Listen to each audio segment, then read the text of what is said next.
Hi everyone, my name is Catherine and I'm the Needleberry Stitcher. This is a channel about cross stitch, and today I'm here to talk a little bit about how I do my floss organization for pretty much any type of project that I work on, for my full coverage and my Heaven and Earth designs, for Dimensions Gold Collection kits or any kind of kit, and just any general pattern. This video is about how I organize my threads and what systems I use, and hopefully you'll find something maybe that will help you along your journey in figuring out what works best for you. Because I know that out of all the videos I've watched over the years, I've just kind of been picking and choosing, you know, somebody that will do it a specific way, and I'll like one or two things about the way they do it, and then, you know, someone else I'll watch and find little tips and tricks from someone else. And so all of the stuff that I've learned from pretty much everyone else in the FlossTube community is what I've pulled together and what works best for me. So I thought I'd show it to you. So the first thing I'm going to start with is my master set of DMC floss. I have always stitched with DMC. It's my go-to. I do have some specialty threads, and I kind of handle those a little bit separately because I don't tend to work with them quite as much, or maybe only on special projects, but my DMC is what I work off of mostly. So I'll show you how I organize my master set, and so let's start with that. When I first started stitching, I worked off of the skeins. So I would take just a DMC skein, I would pull about 2 loops off of it, so, you know, pull on it, pull that full loop, and then pull it again. So you're essentially taking 2 sides of, or 2 extensions of the loop, and then I would cut it off. And when I was done, I would either take the top of the skein loop and use that as my loop to put my extra threads through, or I would fold it in half and just kind of wind it around and just store it like that.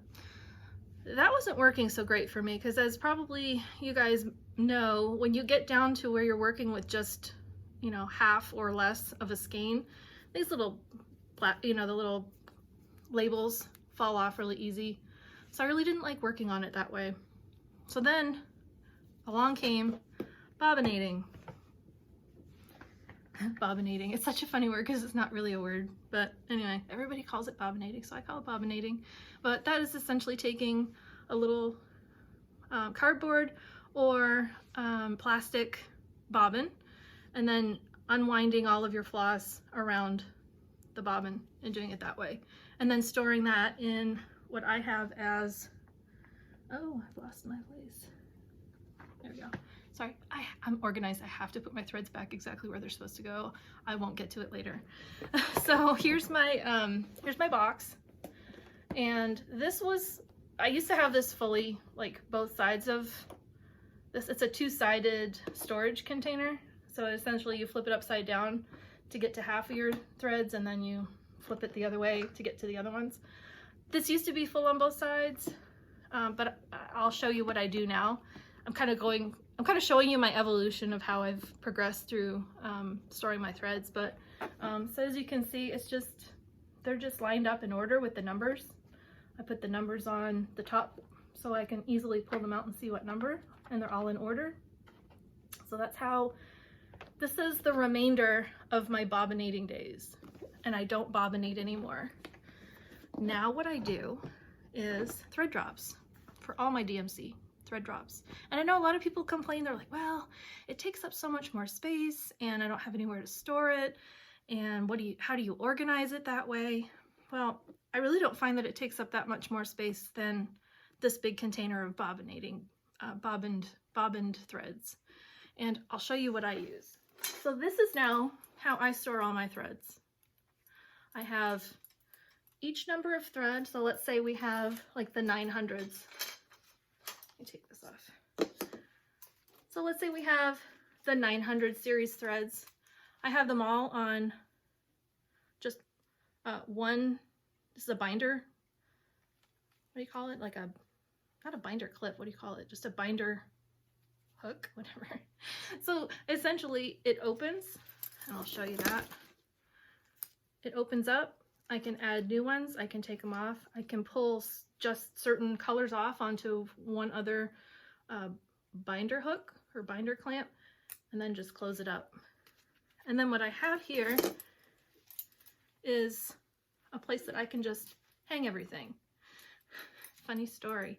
I was telling my husband one day, because I used to have all of these just kind of hanging around or just like laying down on my stitching area, and I told him, I was like, I really wish that I had some way to just hang these off of hooks, but how would I ever do that? So he went to the hardware store, and that's when he found this. It's actually for hanging brooms and mops, and it's supposed to hang on the wall like this, and you're supposed to be able to hang it up. But instead, I just turn it sideways, and I hang it on the edge of my table. And in order to keep it from falling, I just put like a little 3-pound weight on it so it doesn't fall off. So essentially what I have is the edge of my stitching area where I sit. I have, sorry, it's like throwing threads in your face, sorry about that.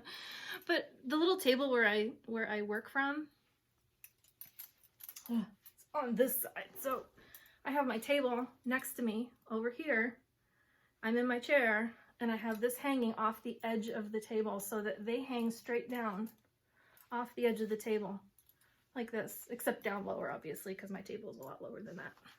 So when I'm stitching and I need a 600, I just grab my 600s, pull my thread off, hang it back up. Need a 900, pull it off, find my color, hang it back up.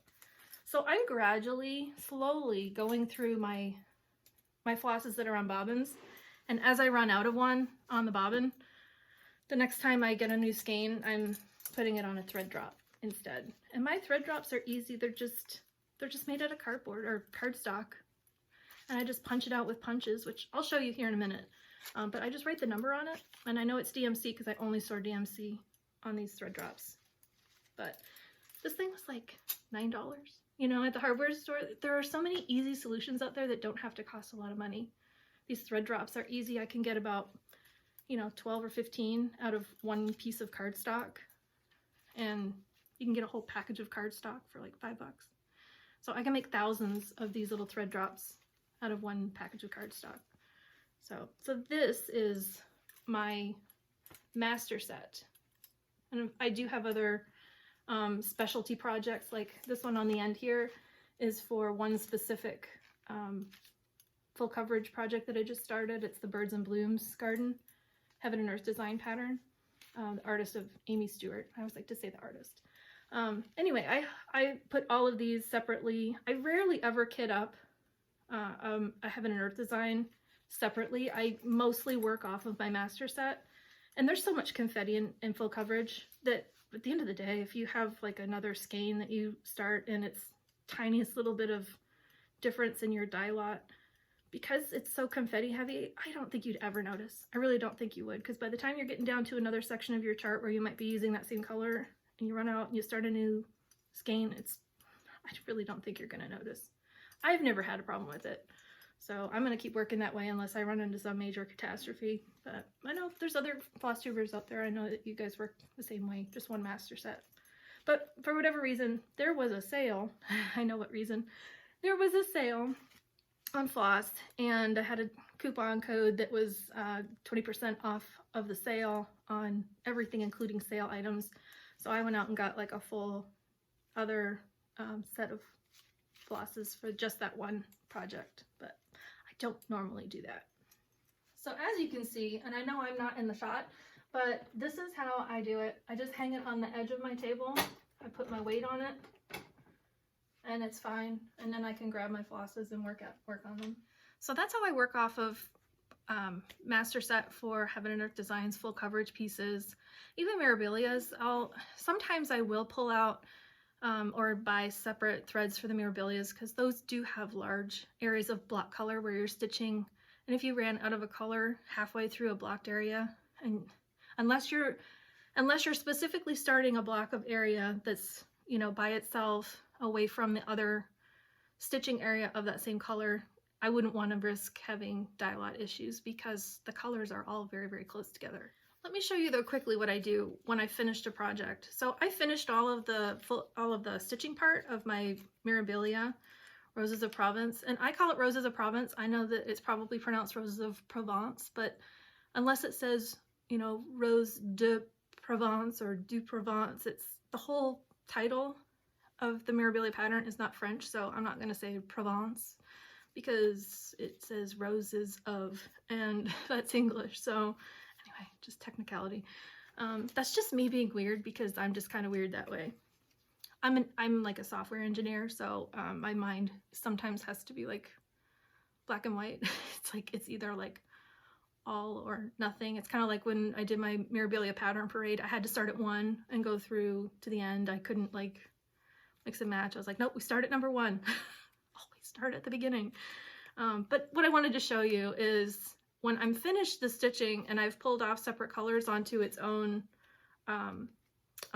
binder hook, I'll put them back on the master set. But as you can see, when I'm working off of a pattern and I pull out the colors or have separate colors on thread drops for that pattern, I'll put the number on one side. So here we have 917. And then on the other side, I'll put the actual, first of all, I'll put a key of like what pattern it's for. So in this case, it was for my Roses of Provence, my roses. And then I'll put the symbol on it.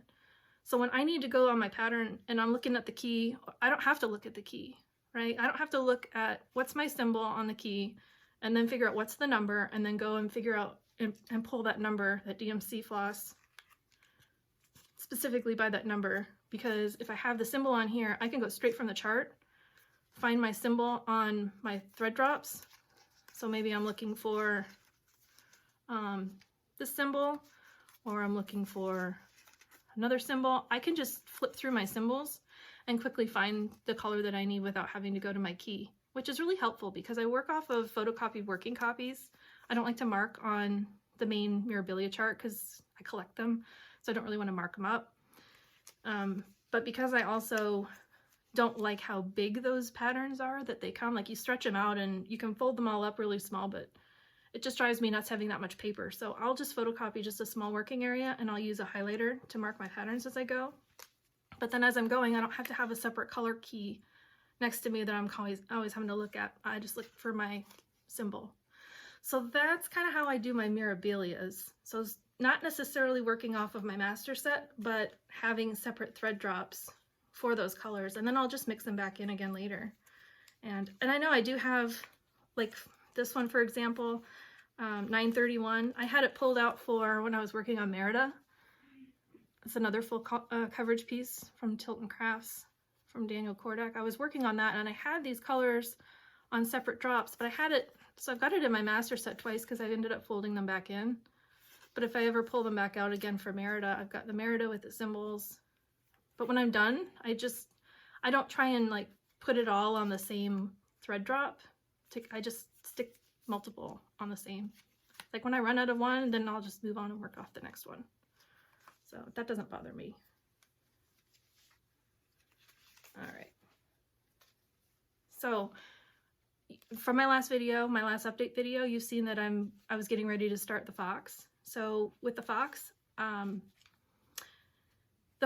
ending up just working off of my master colors. So I just pulled them out and there's so few colors. I didn't worry about it too much.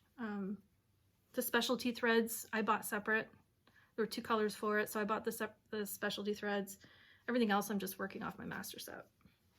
The next style or organization tip that I started doing is for my Dimensions Gold Collection kits and any other kit. So what I'm going to do is I'm going to pull out one of my kits and show you how I organize. There's a couple of different ways you can organize threads and dimensions kits, but I'll show you how I do it. All right, so I'm going to work with it's called the Finery of Nature. It's a Dimensions Gold Collection kit. This is as far as I am on it. But what I'm going to do is pull out the threads and how I have them organized. And again, I don't have all of my kits completely done up this way, and I can show you a few other ways that I've got them done, but I'm slowly, as I work on either a new kit or if I pull one out that I know if I've got more than half of it left to do and it's going to take me a while in order to get it done, then I'm trying to switch over to this method. So this is going to look really familiar, but I have a binder ring and I have all the threads on thread drops. So I'm not going to show the pattern, so there won't be any copyright issues here, but I am going to show you how I pull out the threads when they first come. And depending on when you buy a dimensions kit, it can come in a couple of different ways. It can either come, let me show you. It can either come like this, where all the threads are just in a big blob. I call them blobs. They're just like big thread blobs. And they're separated. Like you can actually pull out bundles, and each bundle will be coated with a certain color of, usually it's yarn. Like you'll get a bundle that has a pink length of yarn and a green and a blue, different lengths of yarn. And then when you look at your color key on your pattern, you're gonna see what each bundle represents. So you're gonna see, here's the bundle number 1. I don't know if you can see it, but you can see bundle number 1, bundle number 2, and it tells you how many of each thread is in each bundle. And they try and do enough unique colors in each bundle so that it's easy to tell which color is which. So you wouldn't want to have like 7 shades of red all in one bundle, because it would be really hard to tell them apart. But they might do like a light one and a medium colored, and then maybe they'll put like a darker red and a light red, and like they'll try and separate them out into the bundles, so it makes it a little bit easier when you're trying to figure out which color is which. Plus, knowing how many threads of each one when you're trying to sort those and pull them separately will help a lot, because you can count and see how many threads. So I think they do a pretty good job of that. It's still a little bit frustrating sometimes when you want to start a kit and you're like, I just want to start it already, and I have to go through this effort of organizing my floss. But for me, I don't mind it. I feel like it's kind of a great way to get organized before I get started. So that's kind of how those bundles work. There's another way that more currently, now that they started making Dimensions Gold Collection kits specifically, now that they've started making them in, I guess they make them in China, but they do come a little bit more organized for you, so you can get started on a chart a lot faster. You can get a kit going very quickly. Let me show you what that one looks like. All right, so here's a newer chart. So what I just showed you with the bundles is something that was very, very common back in probably the 90s and early 2000s. More commonly now, you'll find the kits are already pre-sorted and pre-organized on a Dimensions kit. So they've already got the threads. Let's say there's 5 or 6 or 3 or 2, however many threads there are, they're all already organized under each color. So it makes it a whole lot easier to get started. You could actually use these and work off of them. So I do have a few kits that I started where I've pulled these organizers, the thread organizers out, and I'll just take a hole punch, just like a normal like hole punch like this, and I'll just go along the bottoms of each one, or actually not the bottom, but like not where the thread's hanging down, but like the other side of it, and I'll just go along and just like punch a hole along above each color.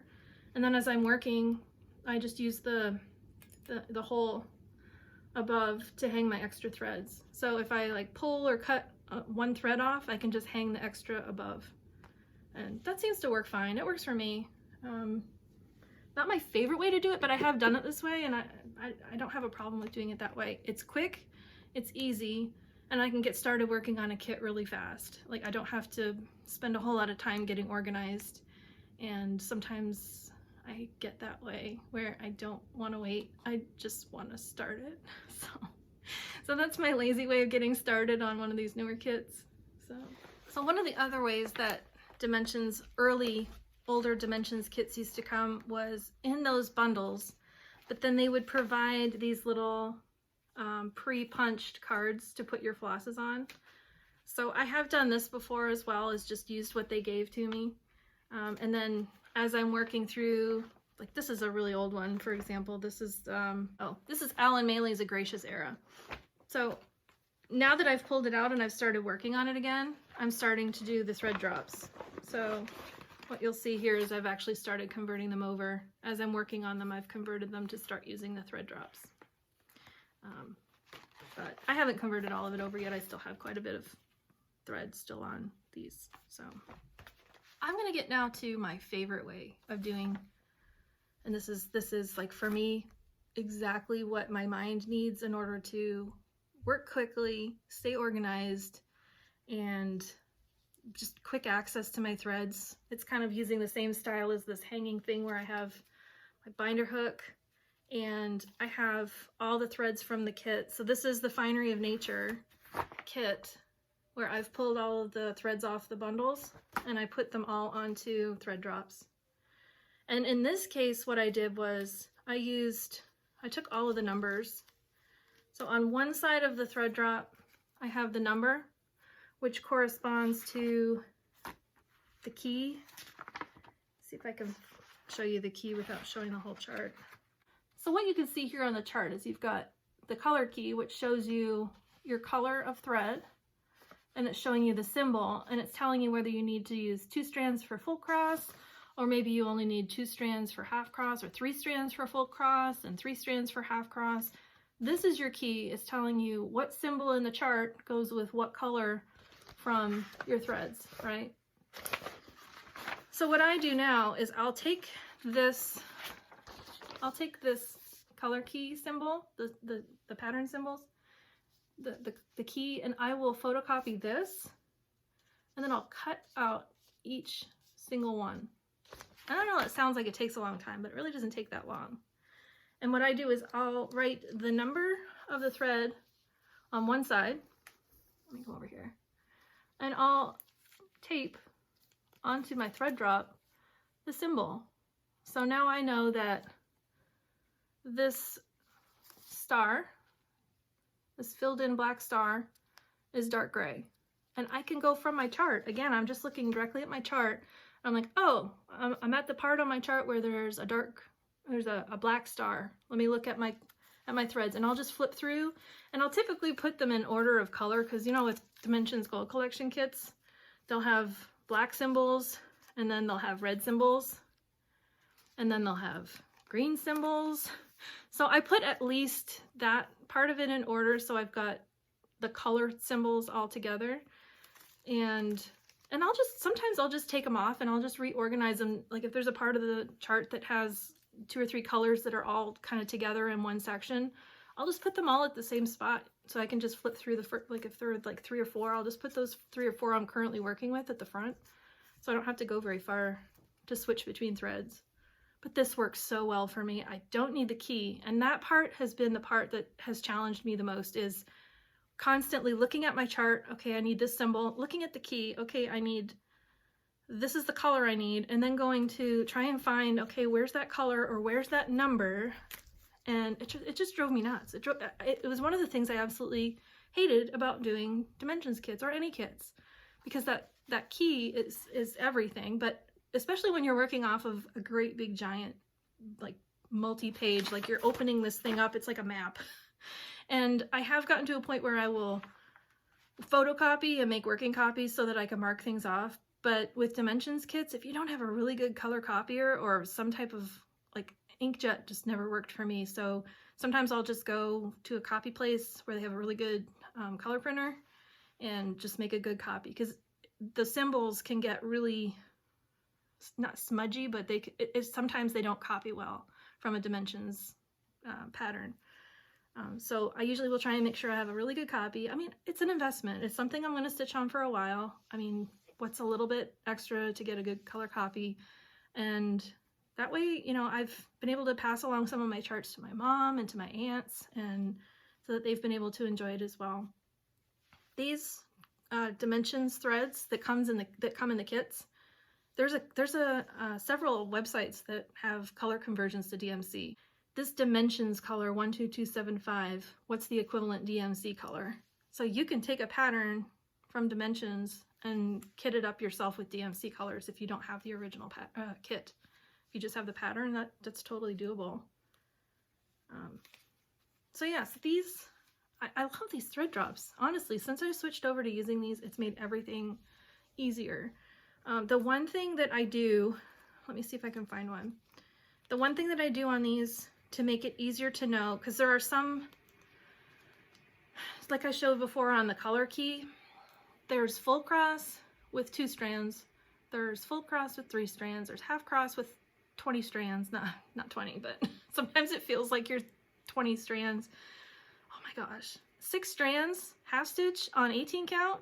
Get out of here. That is ridiculous, but I'll do it because I do it the way they chart it, and I'm crazy, and I know some people will be like, forget that, I'm gonna do like 3 strands, but I'm again, I think it's that engineering mind, like it has to be that way.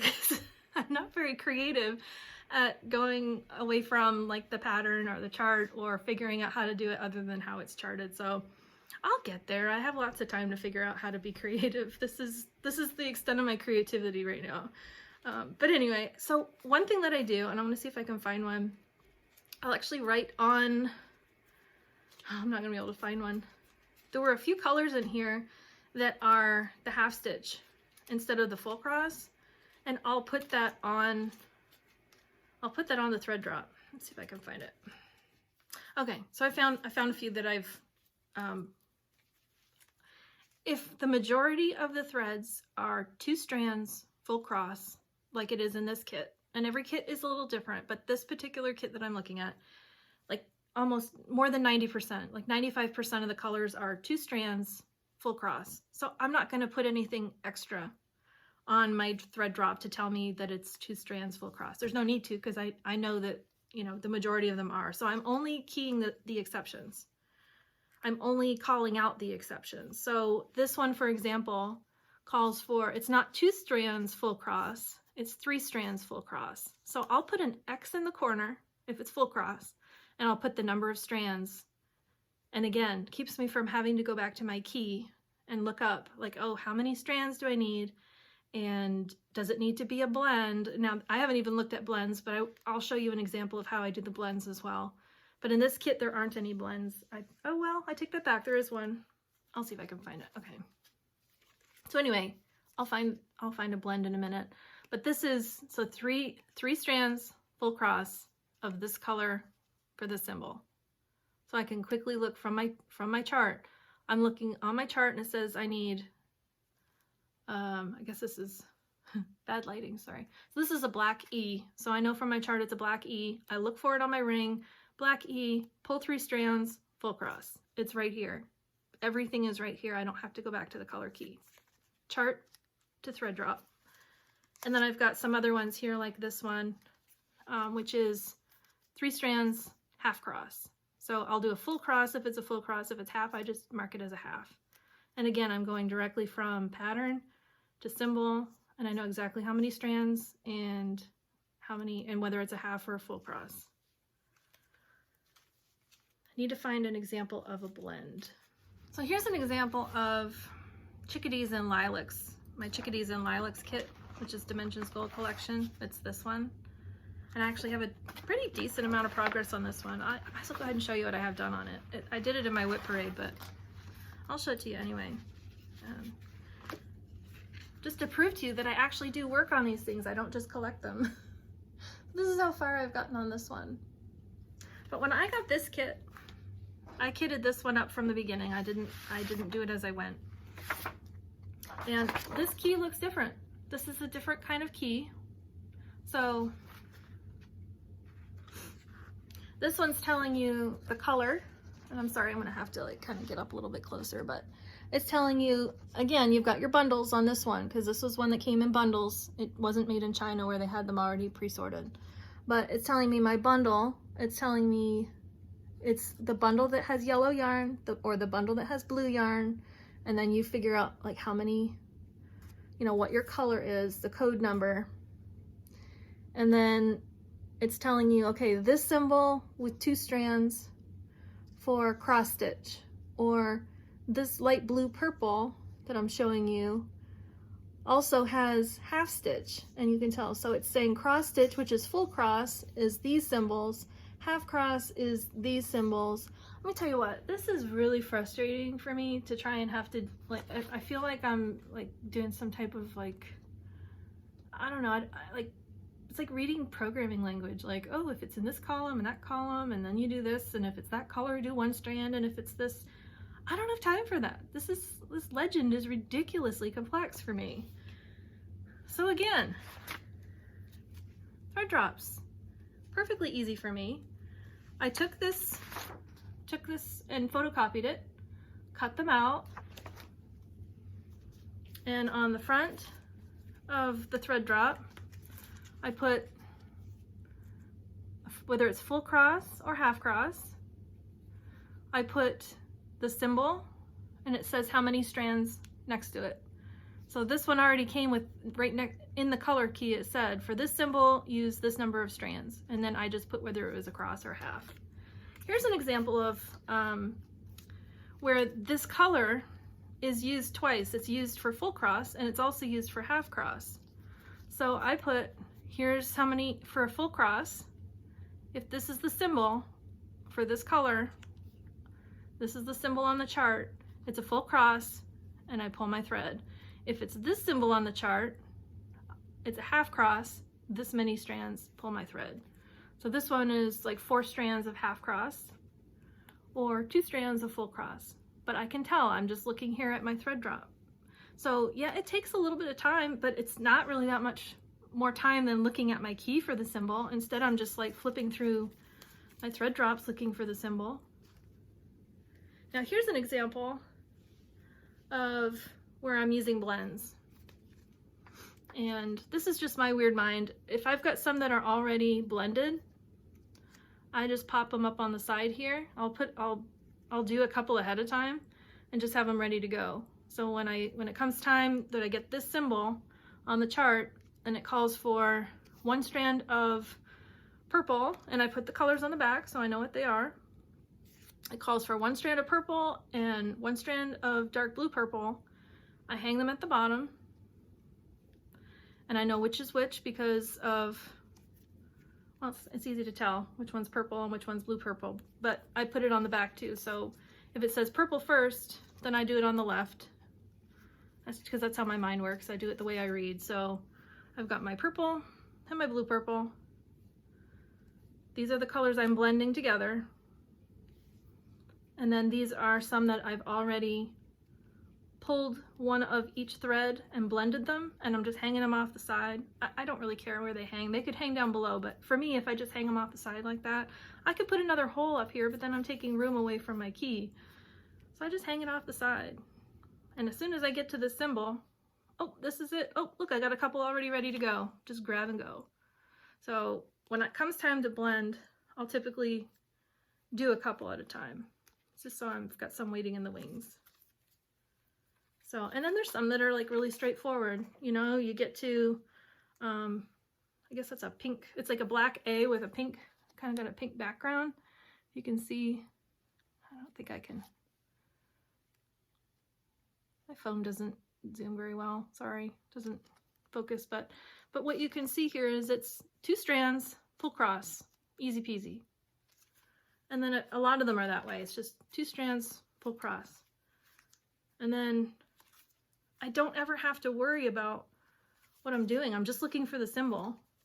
And once I find the symbol, this thread drop's telling me what I need to do. It's telling me pull 2 strands or 1 strand loop start and use half cross for it.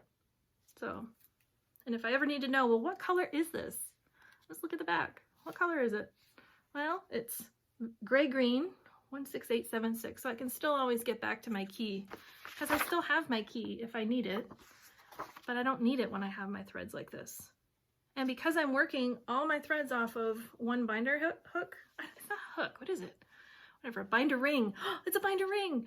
Finally, I remembered. Okay, so when I'm hanging all my threads off a binder ring, I can just, you know, have it next to my chair and just hang it with the rest of my threads. I know what it is because I typically only work on one at a time. And if I put this one away and I'm not working on it for a while, I'll just grab it off and put it back in my project bag. So that is my ideal, for me, way of storing. Like if you look at this doesn't take up that much more space, really. Even if I folded them up and put them in a bag, it doesn't take up any more space than my great big plastic container that I have all of my stuff bobbinated. I really don't think it takes up that much space. And it's very quick and easy and convenient.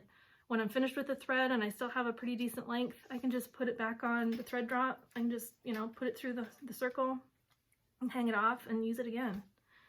So I find that it's helping me not to be so wasteful with my thread, and it's also helping me find my threads a whole lot faster.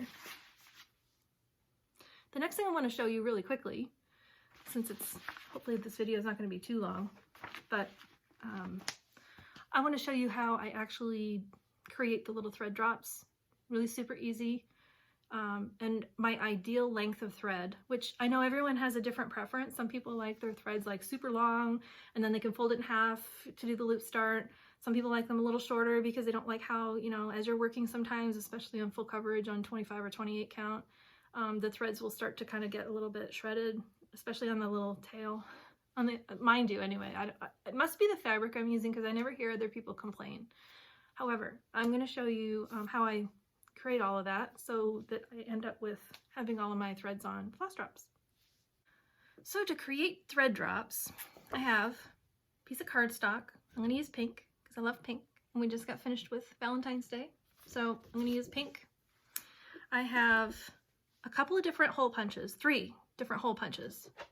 I have this one, which I found at Michael's. I got it with my 40% off coupon. I think I got it for like $8 after the sale and everything a couple years ago. But as you can see, the shape of it is a gift tag. So I can use it for gift tags. I can use it to make Christmas gift tags. Plus, when it comes to using cardstock, you can use specialty cardstocks that have patterns on them. And I know there's a whole lot of people on FlossTube and YouTube who have probably, I know they have better tutorials than I'm going to give you, and they'll give you all the different types of like fancy papers, and I'm just basic. I'm a very basic person. Try and keep it easy, try and keep it simple. So I just do what looks like a gift tag, and I punch them. And once I've created those actual little cards, like what you see behind me here, once I've got that piece of it, I have a little mini circle. It's like a 5/8 inch circle. And this is what I hang my threads off of. And then I have just a standard hole punch that I use for the top of it. So the smaller circle that hangs off of the ring. So like this. So I've got my main punch to create my little card, my thread drop, and then I've got the bigger circle that I use to hang my threads. And then I've got the smaller circle up here for hanging it off of the binder ring. 2 more things you're going to need. Ruler, if you want to do it the way I do it. I use a ruler. It's just a wooden ruler. I think I got it for free or very cheap somewhere. I don't know. Don't even remember. And a pen. Obviously, I'm going to have to write my DMC color on it. And then, of course, you need a skein of floss. So I'm going to take my punch. I usually do it this way, like where I can see. I put it face up. I know you can put it down on the table, but I like to see, I can actually come over here and like get it really close together because I can see exactly where it's going to punch. So I can use up as much space and get as many thread drops out of this as possible. Gotta punch it. Now I've got my thread drop. I'm gonna take my smaller punch, do the same thing, just kind of stick it in. I put it where it's just, I can see the edges over here. I don't know if you can see it because can you see where I just kind of line it up so it's evenly on. It's easier if I look at it this way, actually. You can't really tell perfectly that it's perfectly centered, but it's not, you can tell where see how it's got an even amount over here and then over here. I just kind of center it like that. And once it's centered, pop, I've got my circle. Hello. Sorry, I'm weird. I'm sorry, you got to deal with my humor. If you want to hear the info and you want to watch my channel, you're going to get goofy, silly humor, and I'm not going to apologize for that. Now we're going to take our hole punch. I'm going to just find a spot that looks, you know, just kind of looking for where it looks kind of even.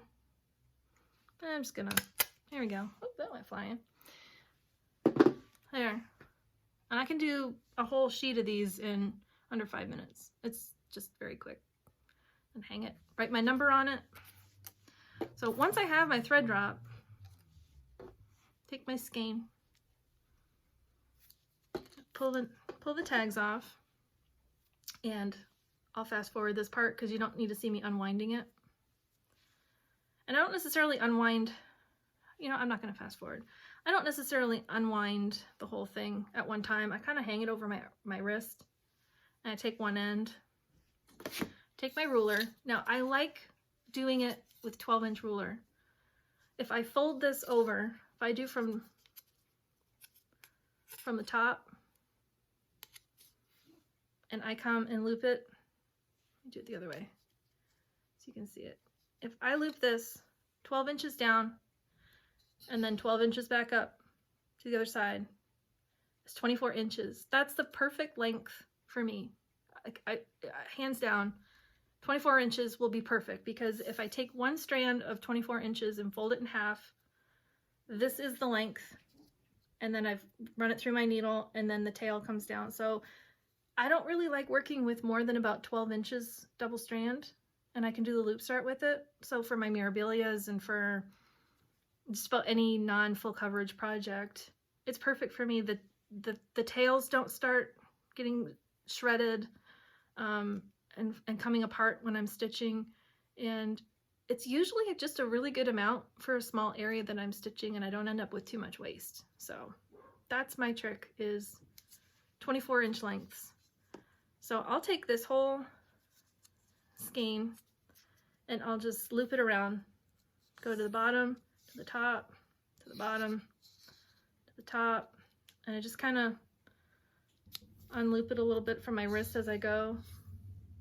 I was gonna fast forward, but it doesn't take that long, so I'll just show you my trick. It doesn't take long. I can do 2 or 3 of these every night, and it just it doesn't really slow down my stitching all that much. If I've got the thread drops already punched and I need to wind a skein onto a floss drop, just keep going.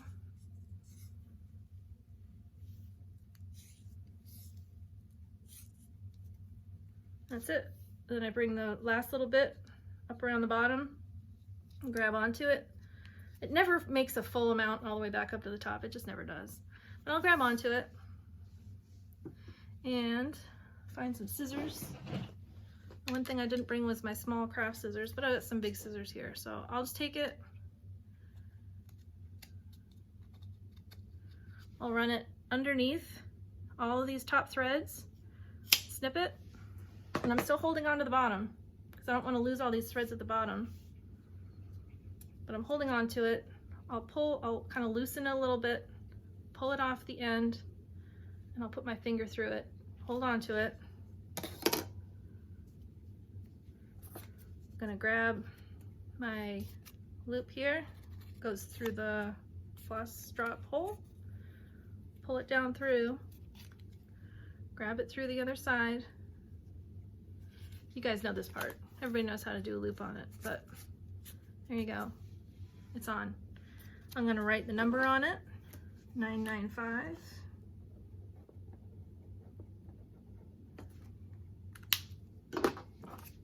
There you go. I can put this on my binder ring for whichever project I want, either my master set or specifically for a project.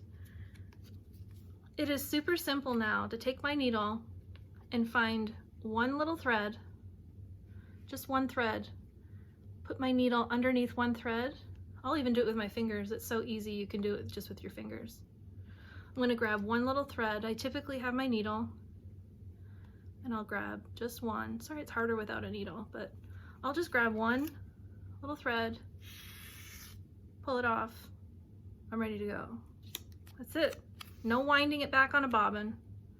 I'm just good to go. Like, I just pull it off, thread my needle, and I'm stitching.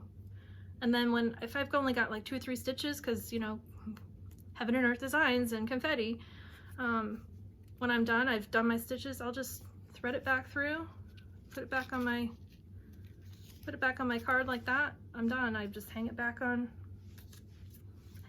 my master set. So it's easy. And you know what? If this gets ripped, if it just like, oops, it got ripped, or oops, like the thread's pulled, or, you know, something happens with this, so what?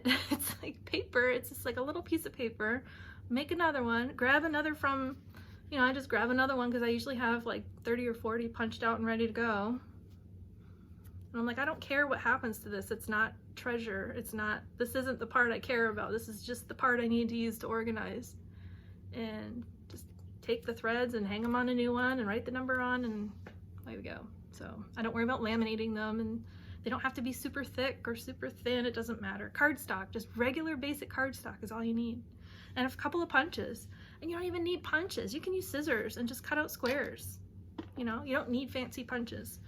You know, grab your scissors, grab your cardstock, and grab your scissors and just cut a square. Just cut a square out of it. It doesn't have to be perfect. It is helpful. It is helpful having at least this one and a regular hole punch, but you don't need anything fancy. You really don't. So that's it. That is my thread organization.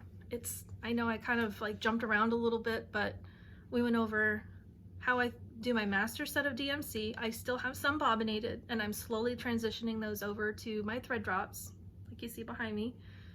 We've covered kits, dimensions, any kit whatsoever. You can use the same method and just photocopy your symbols and cut them out and tape them onto a thread drop, and it's the same thing.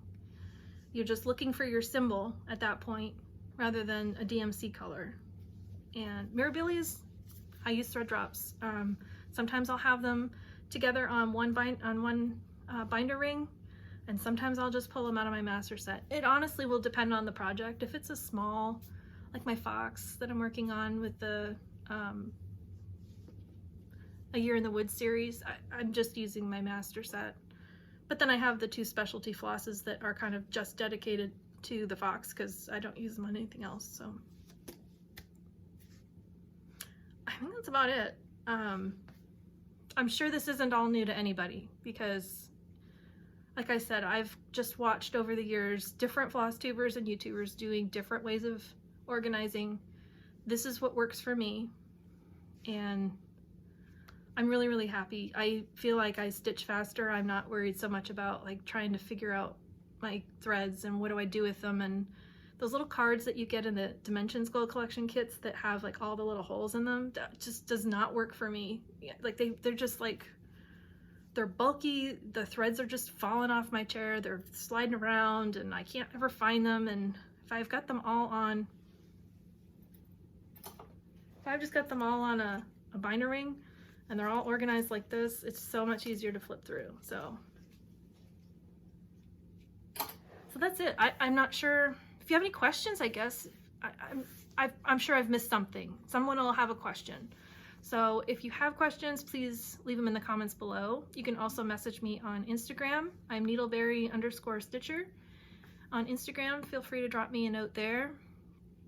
And I'll do my best to try and answer your questions, but I'm not an expert on any of this and I'm still learning. So as I go and I pick up new things, this might not be how I do stitching forever, but it works for me right now. So hopefully you've gotten something from it.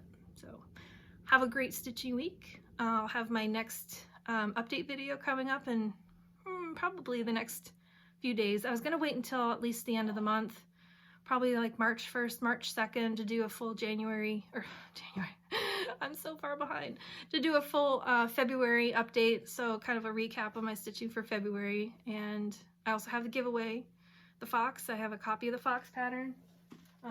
So if you haven't seen my last video, I have the specialty threads and a copy of the fox pattern that I'm doing as a giveaway. So head on over to my last update video, I think it was FlossTube number 9, and leave a comment, put the word fox in your comment, and you'll be entered into the giveaway. So, all right, thanks for sticking with me. I had a comment on my last video that I talk too much, like, not even just that I talk too much, but it was all caps, you talk way too much.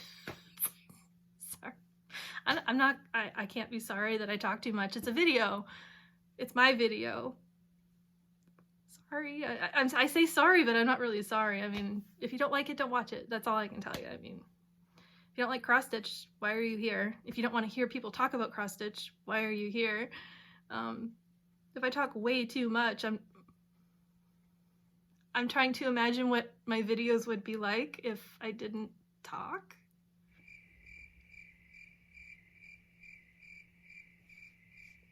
Would I just like show stuff? Like